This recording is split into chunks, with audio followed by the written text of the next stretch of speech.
A função cosseno e a função seno são muito parecidas. A função cosseno, qual o período da função cosseno? Também é 2π. Qual o domínio da função cosseno? Os reais todos, porque não tem nenhum tipo de problema a função cosseno. A função cosseno vai aplicar, não tem divisão por zero, não tem raiz de número negativo, nem logaritmo de número menor ou igual a zero. Então, o domínio do cosseno é o real todo. E a imagem? De -1 até 1. Tá? Também é periódica, então ela não é uma função injetora, tá bem? Ela se repete em períodos de 2π. E o gráfico da função cosseno é assim. Você está vendo, professor? É muito parecido com a função seno. Exatamente. Ela é o gráfico da função seno deslocado de 90 graus, né, de π sobre 2 para trás. Tá? Então, se você pega o gráfico da função seno e desloca de π sobre 2 para trás, você tem a função cosseno. Tá vendo que para x igual a 0, ele vale 1. Depois desce, né? Aqui, em π sobre 2 ele vale 0. Em π ele vale -1. Em 3π sobre 2 ele vale de 0 de novo. Depois se repete em 2π. Então, ela se repete no período de 2π. E vale a mesma ideia que eu falei anteriormente. Cosseno de 2x é o quê? Cosseno de 2x ele vai ter o período dividido por 2. Então, entre 0 e 2π, você vai ter duas imagens desta aqui, igualzinha. Tá? A mesma coisa que aconteceu com o cosseno acontece com o cosseno. E essa função, ela é máxima onde? Aqui é fácil de ver também. Ela vai ser máxima aqui, em 0, 2π, 4π, menos 2π, menos 4π. Então, o valor do cosseno vai ser 1 em todos os múltiplos inteiros de 2π. 2π, 4π, 6π, menos 2π, menos 4π, menos 6π, 0. Também é um múltiplo inteiro de 2π, basta colocar o k igual a 0. E onde que ela vai ser negativa? Tá? Aqui tem um sinal de menos, esqueci do sinal de menos. Onde que ela vai ser negativa? Ela vai ser negativa nos ímpares vezes π, em π, 3π, menos π, menos 3π. Então, ela vai ser ímpar vai ser negativo em todos os números ímpares vezes π.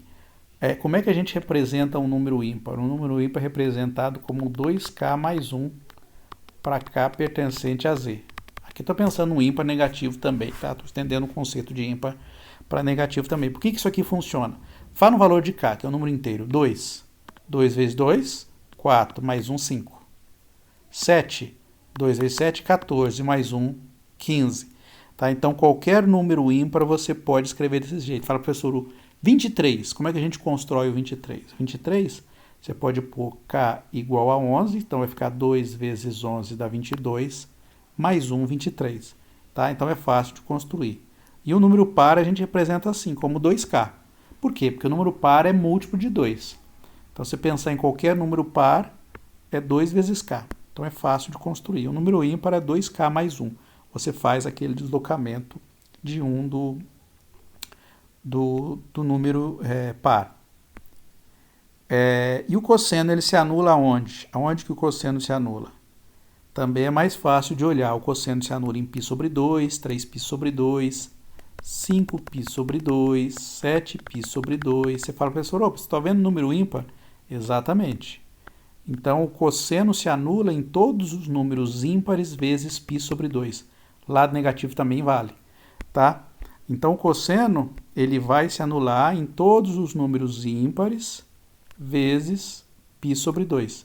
Tá? Então, aqui como descreve qualquer número ímpar, então ele se anula nesses números desse tipo aqui. A amplitude do cosseno é exatamente igual ao seno, então ela se anula, vale 1 também. E a outra função aí, a função tangente. A função tangente, para a gente construir, é fácil, é só a gente colocar o seno dividido por cosseno. Só que aí tem um detalhe, que a função cosseno se anula. Não é isso? Aonde que a função cosseno se anula? Em todos os números ímpares múltiplos de π sobre 2. Portanto, o domínio da função tangente, como a tangente é igual a seno sobre cosseno, então o domínio da função tangente a gente tem que tirar aqueles pontos que dão divisão por zero. Se não tivesse divisão por zero, não teria problema, mas aqui pode ter divisão por zero. Então, o domínio da função tangente são todos os reais, exceto aqueles pontos que anulam a função cosseno. A função cosseno se anula onde? Em ímpar vezes π sobre 2. Então, portanto, a função tangente tem como domínio os reais menos 2k mais 1 π sobre 2. Tá certo? Então, esse é o domínio da função. A função tangente também é periódica, mas o período dela agora é π, não é 2π mais, tá? E a imagem da função tangente é o quê? A função tangente vai para os reais todos. Curioso, mas a função tangente ela aplica nos reais todos. Como é que é o gráfico da função tangente? O gráfico da função tangente é assim, olha que legal. Então, ela tem um período de π. Então, o primeiro desenho dela vai de menos π sobre 2 até π sobre 2. Olha que legal como é que é, ó. Olha o gráfico dela. Então, vai de menos infinito até mais infinito. Então, neste período aqui de menos π sobre 2 até π sobre 2, ela descreve esta figura aqui. Ela não tem ponto de mínimo, nem tem ponto de máximo, porque ela decresce infinitamente. Então, ele vai de menos infinito até mais infinito. Então, não tem nem ponto de mínimo, nem ponto de máximo, como aconteceu com a função seno e cosseno.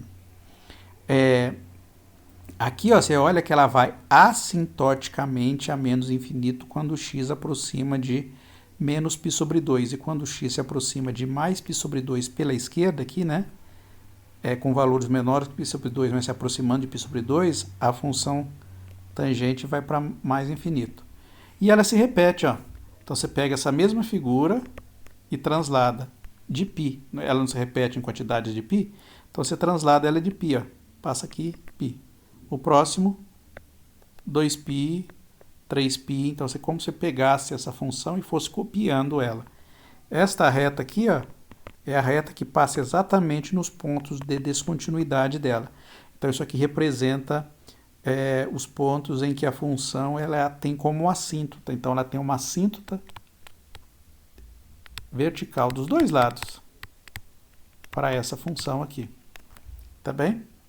Também essa função não é injetora, você está vendo que ela tem mais de um valor, mas tem uma coisa muito legal para esta função, que é o seguinte: se a gente reduzir o nosso domínio de análise apenas no intervalo menos π sobre 2 até π sobre 2, essa primeiro pedacinho aqui, ela fica uma função bijetora nos reais todos, tá? Então, esta função seria uma função bijetora nos reais todos, se eu trabalho de menos π sobre 2 até π sobre 2.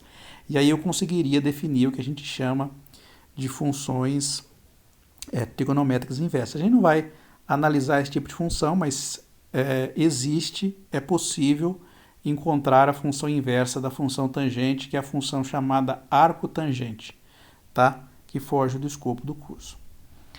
E onde que a função tangente ela não tem máximo, não tem mínimo, mas ela se anula? E para quais valores que a função tangente se anula? É fácil, a função tangente vai se anular em todos os pontos que o seno se anula, porque a função tangente não é seno sobre cosseno, então ela se anula nos valores do seno. Então ela se anula em 0, em π, 2π, 3π, menos π, menos 2π. Então a função tangente ela vai ser 0 em todos os pontos da forma 1 inteiro vezes π. Tá bem? Bom, então tá bom.